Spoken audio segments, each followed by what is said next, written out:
Fala, Leão, seja bem-vindo a mais um podcast Eletricista Classe A, o podcast que vai fazer você, eletricista independente, se transformar no eletricista classe A. Eu sou o Everton Moraes, líder do movimento Desperta Leão. E eu sou o Victor Vitoriano, coordenador de marketing e professor aqui na Escola Sala da Elétrica. E eu sou a convidada de hoje, a Vivi da Elétrica Vi Companhia. A nossa convidada de hoje é uma convidada de peso, assim, né? Porque, cara, eu admiro demais o seu trabalho, não é de hoje que eu falo isso pra você. A primeira vez que eu encontrei com a Vivi foi num evento da Batalha dos Eletricistas, não foi isso, Vivi? Exatamente. Nossa. Foi lá, aí rolou autógrafo na minha mochila. Infelizmente a mochila quebrou o zíper, mas tá lá guardada de recordação. Nossa, essa parte eu não lembrava, não. Não lembrava? Não lembrava, Você foi o segundo a assinar, que primeiro foi o Henrique, né, que chegou primeiro lá, Isso. aí acho que você tava ocupado com outros eletricistas, aí em seguida já veio você... E depois o André Mafra que assinou também. É verdade. Pra vocês três. Foi naquela batalha lá, eu lembro que foi uma disputa, a gente formou 3 times, né? Sim. E o Henrique que ganhou, o Henrique Matede do Mundo da Elétrica que ganhou a disputa lá, meu, vou te contar, hein? Mas foi legal pra caramba aquele dia, hein? É. Devia ter o quê? Uns 100 pessoas, 150 pessoas? Por aí, foi antes da pandemia, né? Então tava assim, era uma época Podia aglomerar. tranquila. Era uma época... Pensei que tinha um espaço muito bom lá, não tinha nem como a gente ficar colado no outro, o espaço era bom lá. Exatamente. Poderia acontecer de novo. Poderia. Não, mas olha só, bom, não posso revelar algumas coisas aqui não, mas beleza, né? Bom, beleza, vamos começar aqui o nosso podcast. A ideia aqui, então, pra você que tá escutando a gente, ouvindo a gente, assistindo a gente aí, é entender o seguinte, a Vivi, eu convidei a Vivi aqui, a gente tá alinhando isso pra acontecer faz um tempo já, né? Já. Então, uns 4 meses. Nossa, Por aí.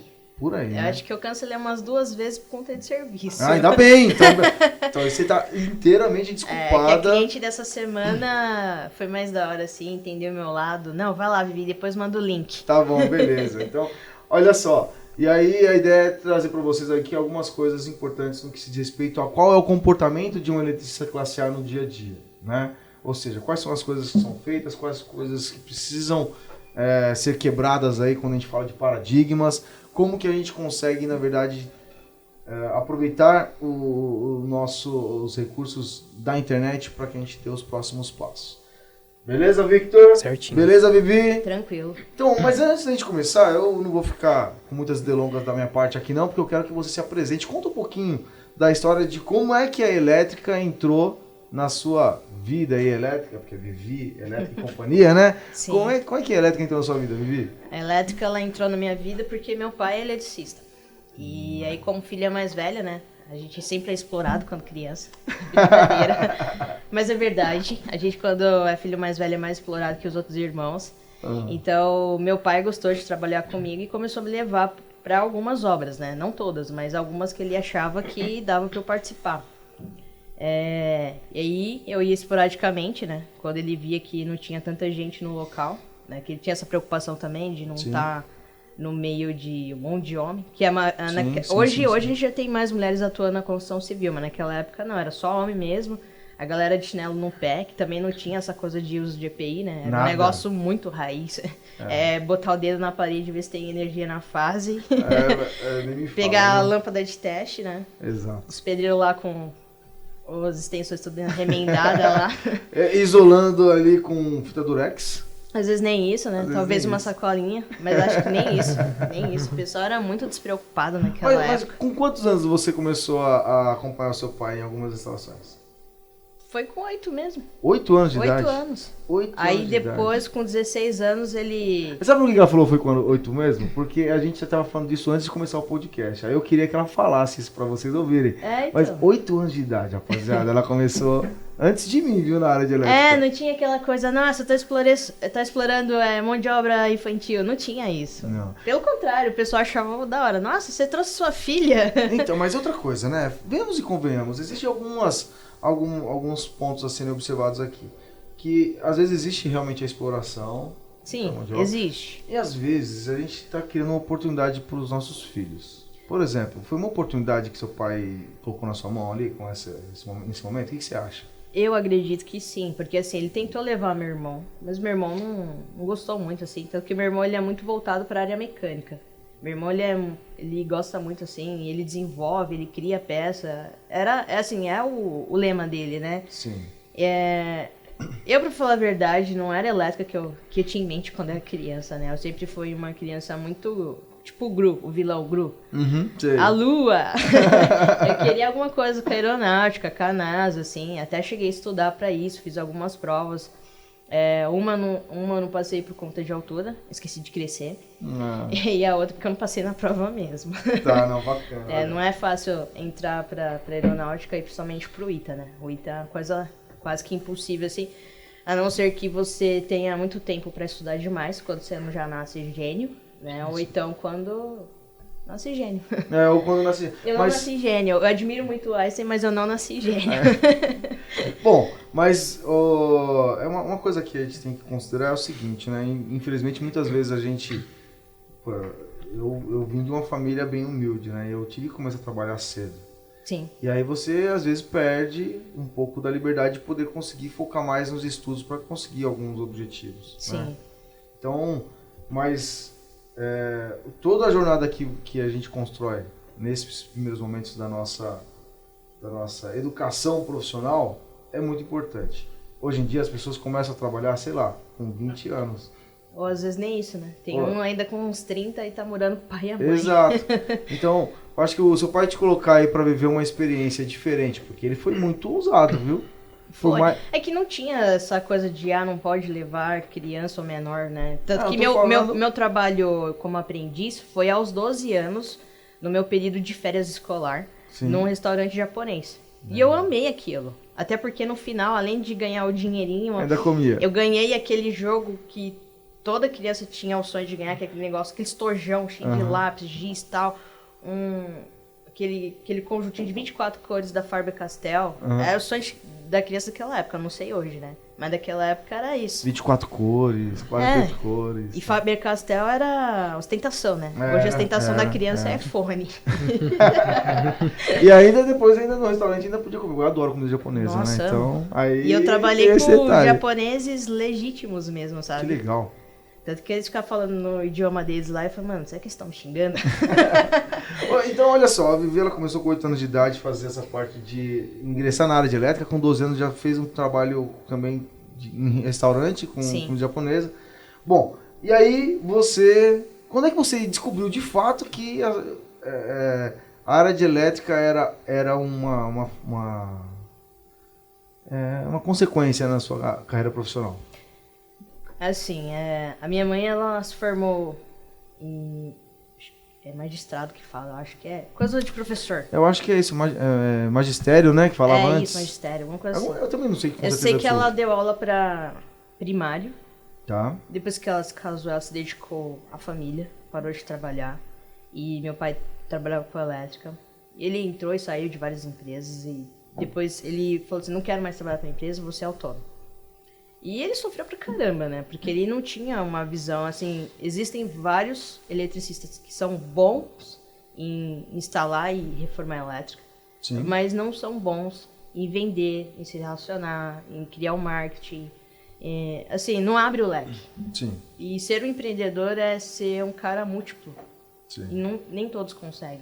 A maioria dos eletricistas acabam acreditando... Eu acho que aconteceu com todo mundo isso, tá? Inclusive comigo, quando eu comecei em 2003 a prestar serviço na área de elétrica como autônomo, como independente. Que foi, eu sou bom tecnicamente, então vou conseguir vender muito serviço. Que não é verdade. Não é verdade. Você precisa ali de um curso do tipo Sebrae. Ou você aprender com os erros de outros também. Sim. Parte da minha formação foi isso, né? Ver os erros que meu pai cometeu. E também teve essa parte de estudar no Sebrae, estudar no Senai, fazer cursos complementares. E eu tento fazer pelo menos um curso por ano. Pelo menos um. Se eu não fizer um, eu fico falando, caraca, esse ano fiquei devendo. Exato. E é isso, assim. E aí com 16 anos, meu pai falou assim, tem um cliente para atender em tal lugar, você fica aí com teu irmão e termina esse galpão. E nesse galpão eu ia fazer, basicamente era distribuir circuitos 127 volts e 220, porque o cara tinha a pretensão de alugar aquilo e ele queria que ali tivesse um circuito que ele poderia alugar para qualquer pessoa. Sim. Então ele queria as duas tensões ali. Eu falei, beleza, é a minha chance de mostrar e provar pro meu pai que eu sei. Que eu já tô dominando esse negócio aqui. Aí meu irmão, a gente terminou, quando ele voltou, tá tudo pronto. Ele, deixa eu ver se tá funcionando. Aí foi lá, mediu. Mandou bem. Que meu pai é aquele jeitão assim de... Durão. Meio durão, né? Que nem comentei com você nos bastidores, nordestino, virginiano, ex-militar, então é aquela coisa de... não dá muita corda, porque é pra pessoa continuar tentando, evoluindo, era essa crença dele, né? Sim. Porque se você falar, tá legal, tá beleza, ele tinha aquele receio da gente se acomodar. Eu acho que é isso, eu tô tentando entender a mente dele, tá? Não, beleza. Mas eu acho que é isso. Mas faz sentido. Eu acho assim, ó, os nossos pais, eles assim, eu sou pai hoje, e aí eu consigo entender algumas coisas, né? Por exemplo, quando meu filho chega pra mim e ele tá num desafio lá de um exercício de matemática, qual for, eu falo matemática porque ele gosta de matemática, física, eu acho que ele puxou um pouco pra mim. Aí o Vinícius chega pra mim e fala assim, pai, olha só, tô tentando fazer o exercício que não tô conseguindo. Quando a criança fala isso pra gente, normalmente ele quer que a gente responda. E aí, o meu lance lá com ele é assim, ó, beleza, e aí, ó, até onde você conseguiu? Eu tô vendo a resposta ali na minha frente, com a vontade danada de pegar a caneta e falar, aqui, ó. Falando, ó, meu, se vira aí, olha só, tem essa parte aqui, tenta, eu vou te dar uma instrução aqui mais ou menos, mas você tem que raciocinar melhor. Porque se a gente não conseguir fazer a pessoa do outro lado, pode ser filho, pode ser amigo, pode ser esposo, pode ser mulher, pode ser, sei lá, amigo da escola, não importa. Se a gente entregar de mão beijada é um problema, porque a gente tira a oportunidade da pessoa evoluir. Sim. Eu acho que nossos pais fazem muito isso indiretamente. Sim. Tipo assim, não vou elogiar tanto não, porque senão vai ficar se achando. E ele vai ficar sempre tentando provar que é bom. Então ele vai procurar por onde ser bom. Exatamente. Acho que era isso que acontecia, sabe? Isso também. E aí você, nessa época aí, você mostrou pro seu pai que você conseguia prestar o serviço. E aí, dali pra frente, você sempre trabalhou na área de elétrica, Vivi? Sim. Tentei, assim, eu via também que meu pai sofria um certo preconceito por ter só o curso do Senai. Engenheiro chegar e humilhar. Você não é engenheiro. Você não é isso. Você não tem ideia. E eu ficava olhando aquilo ali, eu falei assim, mano, eu vou estudar, vou ter diploma pra jogar na cara desses caras. Ninguém vai fazer o que faz com meu pai, sabe? Então eu passei na Federal. Legal. E eu passei na Federal não porque eu sou bambambam, nada a ver, é tudo esforço, tá? Sempre estudei escola pública, né? As duas escolas que eu estudei em Guarulhos foram o Soinc e o Walter Fusco. E aí eu tinha dois professores muito, muito bons, assim, que acreditavam. Uma nem tanto, mas eu vou explicar o porquê. Tá. E um que acreditava mesmo, porque ele é um cara que batalhou assim como eu batalhei, né? Na época que tinha a USP, não tinha tanto recurso para chegar até a USP. Então ele acordava de madrugada e voltava para casa de madrugada. Sim. E eu me espelhava nesse professor. E falou assim, não, Vi, você é boa em física e matemática, você vai conseguir sim passar na Federal. Eu falei, meu professor, da outra professora disse que se eu não fizer cursinho em particular, eu não vou conseguir passar nas provas deles. Eu falei assim, pega as 3 últimas provas, estuda em cima dela, porque o conceito não muda. E foi o que eu fiz. O meu cursinho foi isso daí, pegar 3 provas. E fazer isso na cima delas. De outros vestibulares anterior e estudar ali em cima. E aí eram 38 vagas na época, eu passei em 21º, não foi tão ruim. Não, foi ótimo. Você foi na primeira levada. Mas se fosse o número 38, também seria ótimo, bom, lógico, né? Não tem essa. E aí eu falei, pô, legal, consegui entrar. Aí a parte difícil foi ficar o dia todo sem comer, porque eu não tinha dinheiro pra comprar lanche, nada. Caraca. Aí o que tinha lá disponível era água, café e chá. Então tinha muita dor de cabeça. Aí a enfermeira ficava, você tem que se alimentar melhor, a enfermeira da escola, você tem que se alimentar melhor. E eu, como eu vou falar pra ela que eu não consigo fazer isso? Aí surgiu uma monitoria lá de 4 horas, eu ganhava R$120. R$66 era pra pagar o vale transporte escolar, pagar metade estudante. Sim. E o resto era para comprar material para laboratório, porque a Federal, não sei se melhorou hoje, mas na época a Federal ela fornecia algumas coisas, mas não tudo. A maioria das coisas a gente tinha que comprar ali na Santa Efigênia.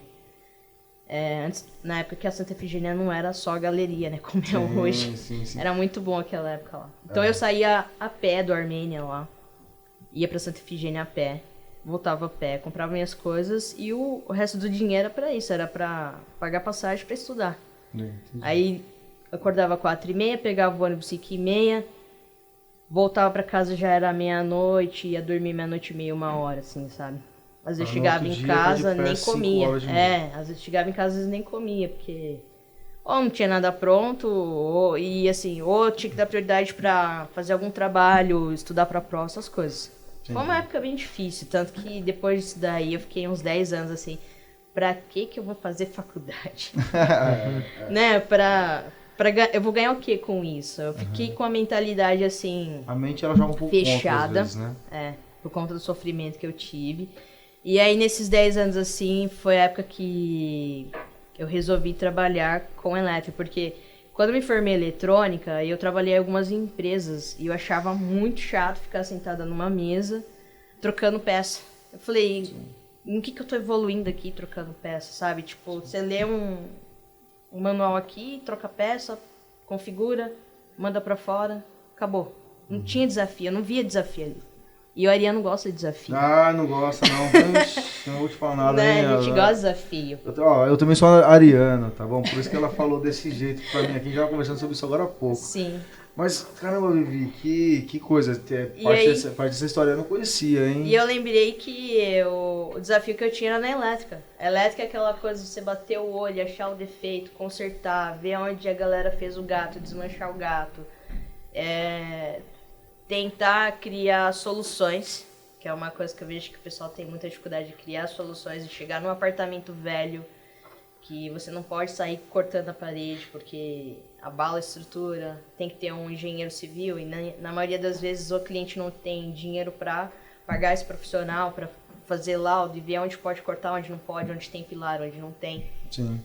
E aí você fala, pô, mas não dá para passar fio aqui, porque aí vai entrar em desacordo com o fator de agrupamento. Nossa. Aí o negócio é de 5/8, de meia, male tem um 3/4. Tubulação metálica.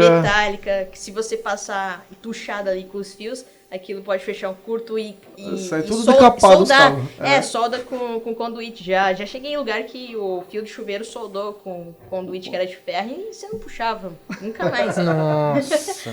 E aí você cria né? uma canaleta, porque ali é um lugar alugado, o cara também não quer investir, o dono também não quer investir, e o cara vai ficar sem chuveiro? Não, aí você, tem a canaleta, não é um negócio bonito, mas vai ter seu chuveiro aí, pode ser. Não. Né? Aí você, não no ambiente molhado, no ambiente molhado você já tenta mandar pelo forro alguma coisa assim, mas assim, até onde dá, você vai lá com a canaleta, né? Porque...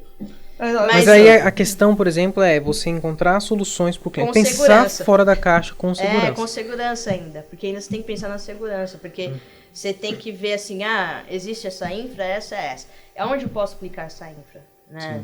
Que nem você chega em alguns lugares, você vê lá a canaleta na área externa ligando uma câmera. Até brinquei com o Marcão esses dias da Saigó. Falei assim, Marcão, trampo pra você aqui. Colocaram uma câmera do lado externo tomando chuva e sol com a canaletinha. O que você acha disso? Ele, Vi, não acredito. Tem algumas coisas que acontecem, né? Às vezes você vê algumas necessidades que é assim, o profissional ele precisa estar apto para executar, ou seja, precisa ter a qualificação técnica, né? Para conseguir executar da forma correta. Sim. Ele precisa também conseguir raciocinar, ter raciocínio lógico, para que ele possa, na verdade, olhar para uma situação e sugerir, proporcionar ali a melhor alternativa para o cliente. Ele precisa também estar atentos com novas tendências de mercado, novas oportunidades, para que ele consiga sugerir coisas novas, porque isso aí mesmo que você está falando. Claro que eu vou mudar o contexto do exemplo. Mas a gente já usou esse contexto até mesmo nos nossos treinamentos. O cliente ele chega, ele sempre pensa na elétrica por último. Aí tem uma parede toda acabada lá, com porcelanato, com revestimento XYZ. Ele fala assim, putz, eu queria um ponto de interruptor aqui. Quero a LED na prateleira. Da cozinha. Exatamente assim. Da cozinha. Queria um LED na prateleira da cozinha aqui, mas não posso quebrar a parede. Aí você fala assim, e agora, né, meu? Que é um interruptor aqui. Então, às vezes, ter conhecimento sobre as novas tendências, a gente estava falando um pouco de automação residencial, casa inteligente agora há pouco, né? Mas você consegue, hoje em dia, ter interruptores sem fio, que se conectam pelo Wi-Fi. Então, eu poderia propor para ele um interruptor sem fio. Alguns têm bateria, outros não. Por exemplo, se a gente pegar um interruptor da marca X, tem lá que você tem uma pilha, a pilha dura 4 anos. Um outro, o Finder, ele tem o interruptor sem fio e sem bateria. Então o que acontece? Você pode chegar e conhecendo as soluções, você pode propor para o cliente, mas só que para isso você tem que conhecer. Sim. Igual você falou, garantir para ele uma instalação que funcione, mas com segurança e tecnicamente correta. E no final das contas o cliente paga pela segurança, mas ele nem sabe que está pagando pela segurança, né? Não, porque é o que eu estava conversando com você, Vitor, nos bastidores. Muito dos erros que acontecem nas instalações elétricas ou reformas é porque o cliente, na maioria, ele não tem o conhecimento básico da elétrica. E eu acho que deveria ser um assunto a ser tratado em sala de aula. O básico do básico mesmo, sabe? Sim. Porque assim, é importante aprender Bhaskara na escola? Sim, claro que é. Mas nem todos vão usar Bhaskara na vida, sabe? Para resolver. Mas se você ensina elétrica básica numa sala de aula, a gente ia ter menos acidentes. Né? Que é um dos programas voluntários que eu participo, que é o CETEC. Infelizmente está em pausa ainda. Talvez ano que vem a gente vai voltar. Tá. A gente não está lá para formar eletricistas. A gente está lá para diminuir riscos na comunidade. Quando eu pego um senhorzinho ali, até mulheres, a gente tem um número que está crescendo de mulheres na sala de aula, lá no CETEC também, e de alguns adolescentes também que estão se interessando por isso, né? Sim. É diminuir o risco, ensinar para ele, não faz isso que vai pegar fogo. Exatamente. Sabe? E eu tô trabalhando com o Wilner agora, ele é um haitiano. Ele foi aluno da gente lá no CETEC e agora ele é professor voluntário com a gente também. Ele tava falando assim que o que a gente ensina lá no CETEC às vezes é até um conteúdo melhor do que outros lugares, porque não é um negócio engessado, não é assim, as escolas, as instituições, não falando mal, mas é que elas têm um cronograma e ela tem que seguir aquele conteúdo daquele cronograma. Sim, o conteúdo programático está descrito lá. O CETEC tem esse conteúdo também? Tem. Só que você está conversando com professores que trabalham com isso todos os dias. Sim. Eu sou uma das pessoas. O outro é o Camargo, que é do Eletricista do Bem, que vocês Exato. fizeram o podcast aqui com o Pedro, com o Barros, né? Pedro também é voluntário lá. Então são pessoas que vivenciam, né? Estão trabalhando com isso. Sim. Então a gente traz coisas que a gente viveu naquela semana e falou assim, por que não pode fazer isso? Né? Exemplo, você faz o aterramento do condulete lá de metal, aí não. E qual que é o risco de não fazer isso? Se houver alguma corrente de fuga, algum condutor soltou ali, a pessoa vai ligar alguma coisa na tomada ou vai desligar a lâmpada no interruptor, vai levar ali um choque elétrico, vai receber uma descarga elétrica ali. Sim. Né? Se aquele condulete está aterrado lá no fundinho da caixinha, aquilo ali pode ser que não aconteça, né? A não ser que a pessoa esteja com uma bota isolada no pé, que é uma coisa bem difícil, né? E outra, mas assim, vamos trazer para o contexto da forma tecnicamente correto, né? Eu tenho que aterrar lá para fazer. Aí, sim. Demonstrar isso na prática para os alunos. E assim, disseminar elétrica, conhecimento elétrico para as pessoas, acho que diminui riscos. Ela não precisa aprender a fazer elétrica, sendo tipo, agora eu sou eletricista, só porque tive ali uma aula básica. Mas se ela não fizer, ela vai saber quem vai fazer direito. Gerar consciência. Ela vai questionar. Gerar consciência nas pessoas. Teve um vídeo que eu fiz uma vez, eu até me fantasiei de Ana Maria Braga. Foi um vídeo provocativo, e esse vídeo na época bombou, ele teve não sei quantas mil visualizações lá. Mas o fato é o seguinte, Ana Maria Braga, olha só, é facinho medir com o multímetro a tomada. O multímetro dos sucrilhos. Isso, exatamente. Que nem o amigo o Otávio falou. É isso mesmo. Então ela pegou e falou, é muito fácil, tem que ter em casa isso aqui e tal. E ela deu um curto no multímetro ao vivo no programa, né? Da escala, né? Eu lembro disso. Aí nós fizemos um vídeo, falou assim, olha só, né, os 7 erros que a Ana Maria Braga cometeu ao tentar fazer a medição com o multímetro. Então ela pegou um multímetro que não é para qualquer um, multímetro não é para qualquer um sem instrução. Né? Tem um meme lá, sem instrução de profissional, não tenta não, tal, não sei o que, não tem um meme no Rio. Né? Aí o que acontece?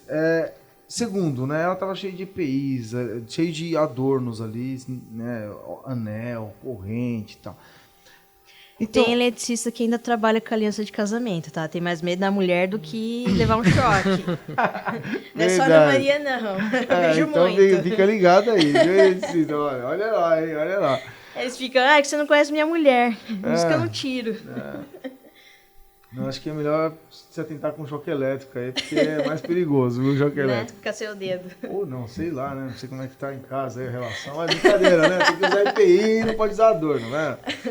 Mas, brincadeiras à parte, o que acontece? A gente, o conteúdo, igual vocês estão fazendo, aliás, parabéns por participar dessa iniciativa, eu gosto muito dessa questão social, né? Uhum. E aí o que acontece? A instrução, ela serve não é para formar de fato profissionais, ela serve, aliás, uma coisa que eu sempre coloco aqui é assim, ó, o conteúdo gera audiência, né? O que isso significa? Eu consigo, através do conteúdo, fazer a educação das pessoas. E quando eu falo educação, não é formar pessoas na área XYZ, é educá-las a respeito de perigos de origem elétrica, princípios básicos de execução e importância de contar com um profissional. Na teoria, o que a gente faz hoje na internet, a sala da elétrica, além de ter o viés de vendas de nossos produtos, nossos treinamentos, tem o viés também de educação dos profissionais para que eles consigam entender o que é certo e o que é errado. Tem um vídeo nosso. A gente estava falando agora há pouco nos bastidores também, sobre as pessoas que dão porrada na gente na internet, né? Os haters. Os haters. Tem um vídeo meu na internet, olha, que o título do vídeo é assim, ó. Como ligar um motor trifásico na rede monofásica. E aí eu falo como é que faz. Com um inversor de frequência. Aí eu coloco a única forma correta de fazer. Então a galera que bate pra caramba em mim, porque já viram alguém fazendo com capacitor. Eu também já vi fazendo com capacitor, tá tudo bem. Mas qual que é a forma correta de fazer? E quando eu ponho o capacitor, eu reduzo lá a performance do meu motor. E quando eu faço... Então, assim, é instruir, o conteúdo ele gera instrução para as pessoas saberem qual é a direção certa, os riscos e também como que ele conta com profissionais qualificados para que possa entregar esse serviço para eles de maneira adequada. Ela pode até fazer errado, mas ela vai estar sabendo a partir desse momento. Gera consciência. Né? Por exemplo, a Vivi, ela trabalha muito com a parte de produção de conteúdo também, né? E você é muito forte no Instagram, não é verdade? Acredito que sim. Ah, é assim. Não, olha só. Se a gente pegar aqui o seu Instagram aqui, ó, não vem que não tem não, tá? Você é humilde. Não, é que eu vejo que tem outros perfis assim que tem mais, né? Ah, não, mas... Eu não me acho bambambam, não. Não, você não é bambambam, você é extraordinária do jeito que você Obrigada. faz. Eu adoro ver ali o seu conteúdo porque você consegue fazer algumas coisas que é uma dificuldade muito grande para os profissionais. E a 2020 para frente mostrou pra gente que assim, a gente precisa estar nesses lugares aqui. A gente precisa estar no Instagram, a gente precisa estar no outra rede social que não parece rede social, mas é o Google Meu Negócio, o Google Minha Empresa, é uma rede social, né, de empresas. Então a gente precisa estar na internet para que a gente consiga demonstrar as nossas capacidades e também gerar estrategicamente os conteúdos lá dentro. Uhum. Né? Quando foi que você tomou essa consciência de falar, pô, eu vou começar a fazer o conteúdo aqui no Instagram, e aí você até tem alguns vídeos no YouTube também, não tem? Sim, tem. E aí, desculpa, quando foi que você começou a trabalhar com essa parte de rede social? Em 2018, assim, eu tinha Instagram pessoal, e aí eu via que toda vez que postava alguma coisa de elétrica, gerava mais visualização, chamava mais atenção. E eu falei, eu não posso ficar usando meu Instagram pessoal pra ficar divulgando isso aqui, porque eu tenho minha vida privada também, minha vida particular. E eu já tinha aquela consciência de que vida profissional e vida pessoal tem que andar separado. Sim. Foi até por causa de um curso que fiz no Sebrae, né? Sobre você separar as coisas, aí ele ensina você também separar CNPJ do CPF, né? Abrir conta jurídica e física. Isso, né? Não pegar o dinheiro que você ganha trabalhando e gastar tudo na pessoa. Você também tem que ter um salário ali, né? Exatamente. E aí uma das coisas que eles citaram também era a rede social, né? Não chegar com... não chegar de qualquer jeito, né? Sim. E a rede social, ela se tornou aquela coisa assim, se você não é visto, você não é lembrado. Antes para você se apresentar para o mundo, era aquele cartão de visita, era o panfleto. Ainda tem gente que usa esse conteúdo, né? E hoje não, hoje você tem que estar no LinkedIn, tem que estar no Face, tem que estar no Instagram. Tem uns que fica lá no Twitter, mas eu não acho o Twitter tão interessante pra mim, apesar de ter a conta lá. E tem o TikTok. TikTok eu não gostei muito, não. Muito hater. Eu fico mais focada no Instagram e replico no Face, né? E no YouTube eu dei uma pausa porque recentemente eu mudei e ainda não consegui remontar o estúdio lá, todo cantinho lá. A gente fez uma live bem legal, aquela live que a gente fez. Foi. É. E aí eu tinha aquele painelzinho atrás e tal. Então tá parado essa parte do YouTube. E aí eu vi que era importante ter isso daí aberto. Só que a minha intenção era chamar clientes. Legal. Só que não foi isso que eu atraí. Eu atraí outros profissionais e isso trouxe uma responsabilidade. Porque eu falei, poxa, são outros profissionais ou pessoas que estão iniciando que vão ver que estão vendo meu conteúdo, então eu tenho que postar um negócio que é mais sério e tentar ter certeza do que está sendo postado para não postar coisa errada, né? Coisa errada, é bom. Coisa errada. Errar, eu tenho a gente essa sempre vai errar alguma coisa, né? Errar eu erro, sim, como todo mundo. Mas então aí, se assim, né? Às vezes você tem algumas pessoas que vê o teu conteúdo, dá aquele toque, você vai lá e corrige, né? Tem outros não, que só massacra mesmo. Só que isso também é uma forma de você melhorar a sua própria capacidade técnica. Você vai atrás de buscar informações para ter certeza e às vezes descobre que você pensava de uma maneira diferente, errada, ou você confirma que já pensava da maneira correta. Exemplo, então, esse ano eu aprendi que não é germinada, é geminada. Então, a gente estava conversando sobre isso, mas eu acho que todo mundo já passou por isso. Sim. Eu estava compartilhando com você, e tem, só para vocês terem uma ideia, pessoal que está ouvindo a gente aqui, tem um vídeo meu no YouTube, e tá lá até hoje, tá? Não tirei não. Durante o vídeo eu tô falando de como fazer uma emenda utilizando fita de autofusão. Só que ao invés de falar autofusão, eu falo alta fusão. Mas eu falo muitas vezes alta fusão. Eu falava até hoje também. Então o que acontece? É que a fita, ela auto se funde. Ela não é de alta fusão, que ela funde bastante, né? Então, mas eu falava errado por causa dos termos da gíria técnica, vamos dizer assim, né? Do dia a dia. Por mais que eu soubesse que era autofusão, mas aí a galera, tipo... convenhamos, né, Everton? Na construção civil dia a dia, a gente não lida com professores, né? A gente lida com a peãozada mesmo. Eu nem ligo das pessoas me chamarem de peão. Eu sou mesmo. Com orgulho, sabe? Sou mesmo. E a gente não tem essa preocupação de falar certo lá na hora que você tá quebrando parede, sujo de poeira, dividindo espaço com gesseiro, com pedreiro. A gente fala na gíria, tudo errado mesmo. Tá nem aí, é feliz. É feliz, lógico que é. E assim, não tem nem esse negócio, você tá me ofendendo, é preconceito. Nem isso rola na obra. Não rola. Aliás, tem umas brincadeiras quando tem um erro, aí rola uma piada, uma brincadeira. Eu tenho uma parceria de trabalho que às vezes ele fala assim, isso fora de contexto. Aí tanto que o lubrificante a gente não fala, pega o lubrificante aí, a gente não fala, a gente vai, pega a cuspidela. Aí sabe que é o lubrificante da 3M lá, pega aí, é cuspidela, porque imagina, você tá lá no apartamento, fala, Gu, pega o lubrificante, aí a pessoa no outro apartamento. Que é isso aí, né? Isso é uma obra, então, né? Então, cuspidela. Bom, mas olha só, quando a gente fala da produção de conteúdo, e assim, de verdade mesmo, eu admiro bastante o que você faz, mas aí você fala assim, a ideia era fazer o Instagram para conseguir atrair clientes e acabei atraindo profissionais da área me acompanhando. E aí tem uma coisa interessante que a gente tem que analisar aqui, né, quando a gente olha para esse acontecimento. A geração de conteúdo traz a audiência. Então, com certeza, você é uma professorzona nata na hora que você vai explicar. E você fala muito bem, você explica muito bem. E você explica de fato quando você grava os seus vídeos, você demonstra ali o uniforme. Aí você tem a marca, como é que é o nome da empresa que fabricou? Raspa a Língua. Raspa a Língua, que eu entrei no Instagram deles, é incrível também. Só que é a worksheet, é muito bonito. É muito demais mesmo. Sim. Então, o que acontece? Aí você mostra, você dá esses insights. E aí, o seu conteúdo, ele é um conteúdo de atrair eletricistas mesmos. Sim. Por exemplo, quando eu vejo o seu conteúdo lá, eu me assemelho bastante com as minhas intenções ali, porque eu tenho que atrair os eletricistas porque temos uma escola de formação de profissionais, né? E aí a gente fala que conteúdo gera audiência, né? Dentro de um dos nossos treinamentos, eu até falo para o pessoal o seguinte, que quando eles vão produzir um conteúdo, porque, querendo ou não, o Instagram, o Google Meu Negócio, eles possuem objetivos diferentes. Quando a gente fala, por exemplo, do Google, a pessoa que está no Google está procurando um problema, né? Tipo assim, como resolver tal problema. Então, como, sei lá, eletricista em São Bernardo, eletricista em Santo André. Ela está com algum problema. No Instagram, no Facebook, a pessoa não está procurando um problema ali. Tá ali, né?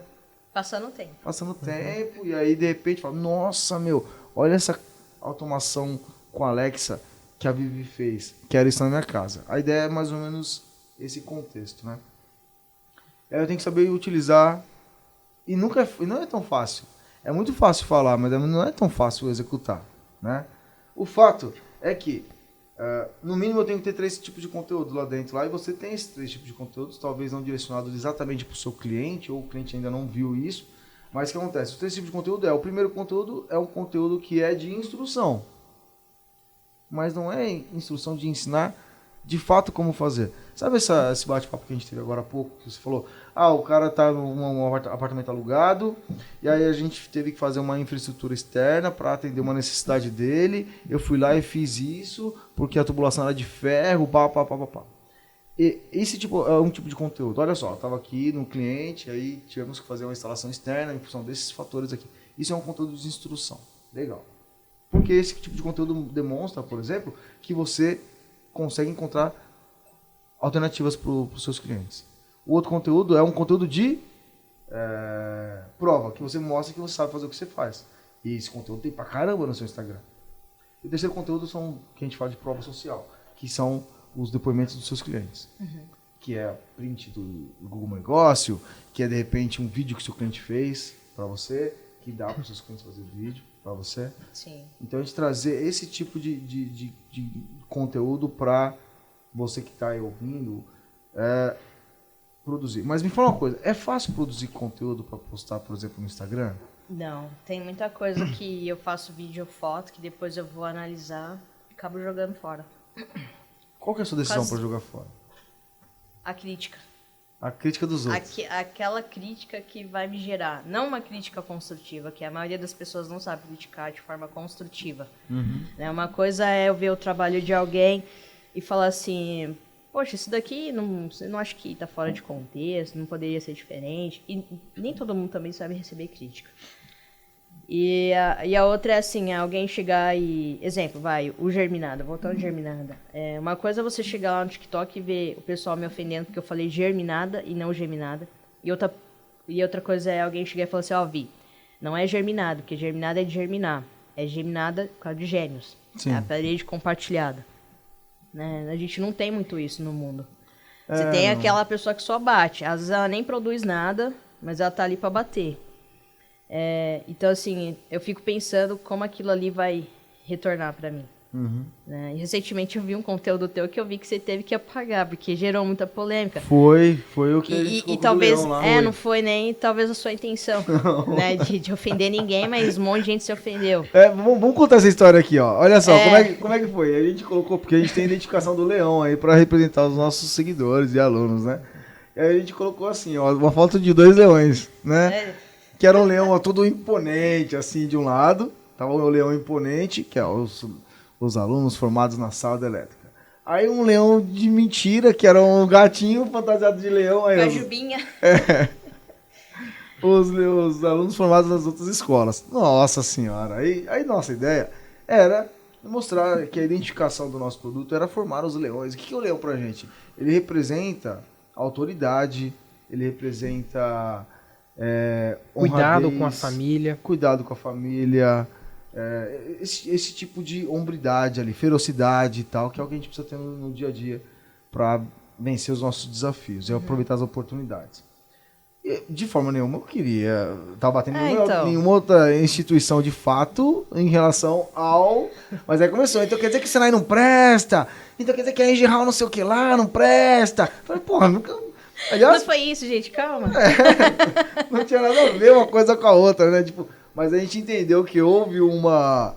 Você foi lá e apagou e pronto. Eu fiz um de retratação para o pessoal. Seguinte, ó, não foi isso que a gente quis dizer, não. Não foi isso. Calma, respira fundo. E aí depois eu deixei esse post por 24 horas. Depois eu apaguei ele também para tirar a poeira. Mas é isso aí. O fato é que vai acontecer. Vai. Alguém vai criticar. Vai. Só que tem mais pessoas falando bem do que mal. Do mesmo jeito que essa semana vieram me questionar. Por que 2 DPS, não 3 DPS? Eu falei, porque o sistema daqui não precisa de DPS no neutro. Né? E se você tem dúvidas, eu não vou dar aula pro cara, assim. Dependendo da pessoa, eu explico, porque aí você conversa mais, tem amizade lá no Instagram, enfim. Mas essas informações já estão disponíveis, né? Sim, até o sim. Vitor falou que às vezes é difícil interpretar a NBR 5410. Eu tenho essa dificuldade, não nego. Todos temos. E eu recorro, sabe? Eu recorro aos youtubers desde a época da faculdade, porque foi quando surgiu o Mundo da Elétrica, Sala da Elétrica, Geral, depois o Electricity. Aliás, os caras são bons do Electricity. Electricity, então, pra mim, assim, no desenrolar da teoria e prática, eles são muito bons. O professor Doniran é uma pessoa incrível. Ele é incrível. E assim, quem quer aprender, arruma um jeito de aprender. Agora, quem não quer vai ficar olhando o Instagram do outro e ficar copiando. E fazendo sem saber por que tá fazendo. Exato. Né? Exemplo, colocar DPS 275 nas instalações. Por que você tá colocando 275 volts lá? Aí a pessoa não sabe. Eu vi no Instagram do fulano, achei bonito e coloquei. E que nem eu vejo muito, a galera põe DPS e não põe DR. Por que você não pôs DR? Você põe DPS e não pôs DR, por quê? Né? Sendo que é o item obrigatório, por lei. Sim. O DPS não tá lá que é item obrigatório. Ele sugere que coloca, mas né? na atualização da NBR 5410 é quase certo que entre. Vai entrar. Vai entrar mais um dispositivo de segurança. Sim, vai entrar. Mas assim, aí o cara não sabe porque ele colocou os 275 volts e não um 175 volts, né? E tem esse material disponível no canal da Electricity, por exemplo. A Clamper, ela fez um layout lá, todo colorido, todo bonitinho, falando, aqui é TT, aqui é TNS, é a pessoa querer fazer certo, né? E não simplesmente olhar no Instagram do outro, vou fazer porque ele fez também, né? Sim.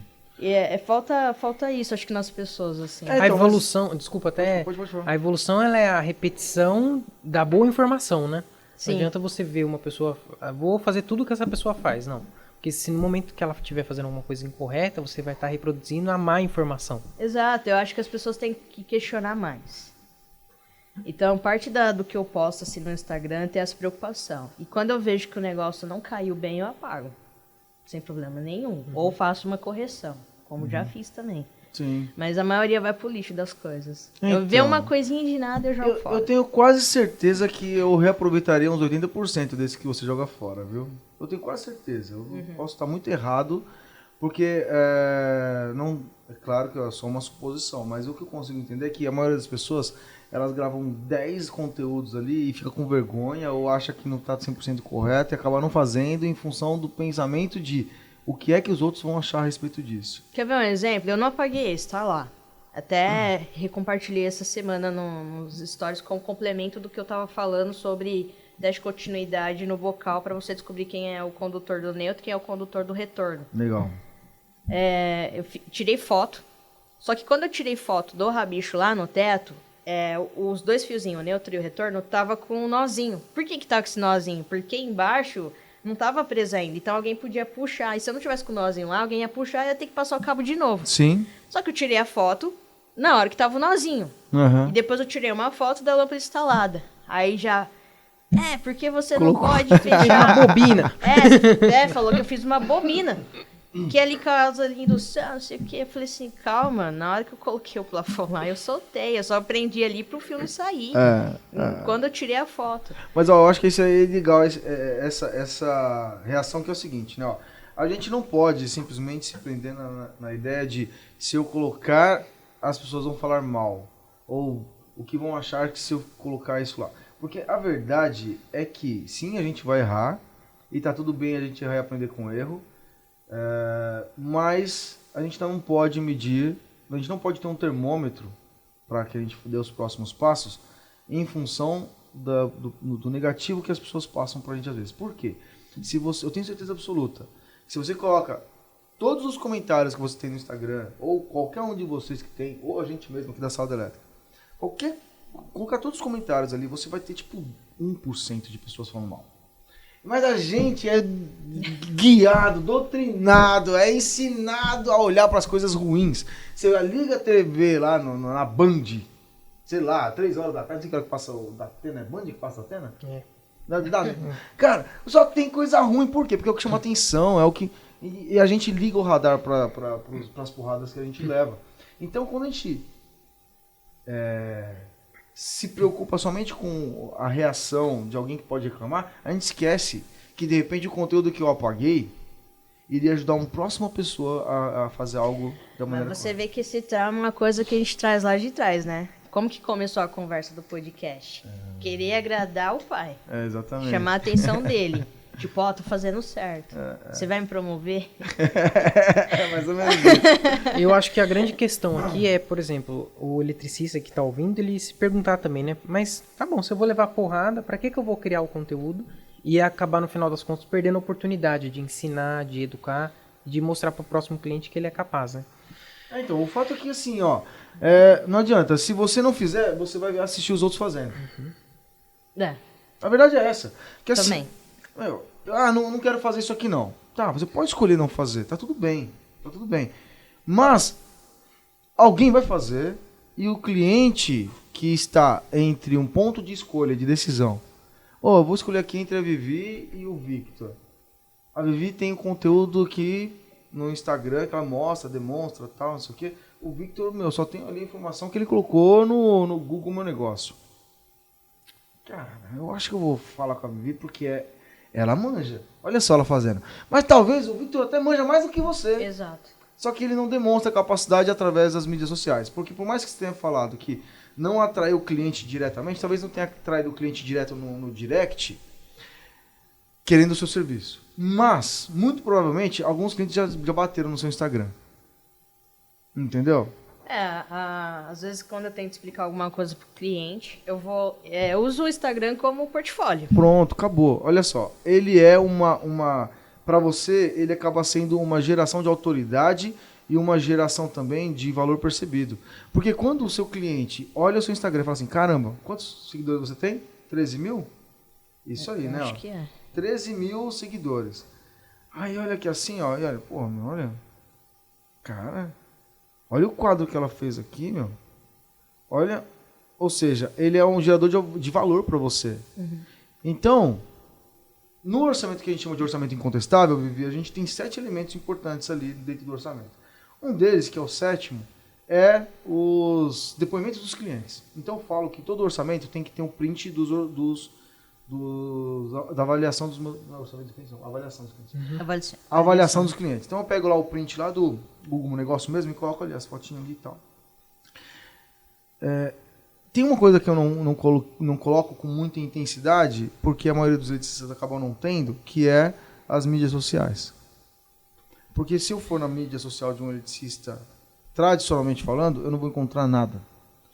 Agora você colocar isso no seu orçamento, para a galera chegar e olhar a sua mídia, o seu Instagram, por exemplo, ou o seu Facebook, ele vai olhar e falar assim, cara, essa menina aqui, ela é diferenciada, meu. Olha ela trampando aqui. Tem uma coisa que eu sou sempre questionada. O pessoal falou assim, onde você compra esses vagos? Como é que você convenceu os clientes a comprarem vagos? Aí em São Paulo é mais barato, tem alguns que são de fora. Aí em São Paulo é mais barato? Eu falei assim, não, eu compro... Pode falar nomes? Pode. Eu compro na Santil, mas não é eu que compro.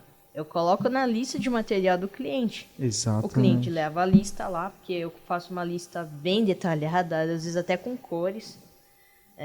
Quem me atende lá é o Lourenço. E, que nem eu tô falando, o Lourenço pra mim ele é um cara diferenciado. Ele não empurra material. E às vezes ele até me ajuda com alguma coisa que ele viu que eu esqueci. Pô, a Vi pediu parafuso, mas esqueceu da porca e da arruela, por exemplo. E aí ele vai te ajuda no complemento. Vai me ajudando. E se não tem alguma coisa da lista, ele me dá outra sugestão. Afinal das contas, é como se fosse um parceiro também. Eu nunca comprei vago do meu bolso, nem fita isolante. Porque eu sou da época da fita isolante, que o pessoal comprava fita isolante Marba, que é uma barata. Mais barata. Marba. Verdade. E falava, né, que não dá pra pedir fita isolante da 33+, porque o cliente não compra, é caro, não sei o quê. E o cara não vai fechar comigo porque essa fita é cara. Sempre coloquei 33+, pra fazer as emendas, e a Imperial para puxar fio. Porque meu pai ele fazia aquela conexão fio a fio e puxava o fio, né?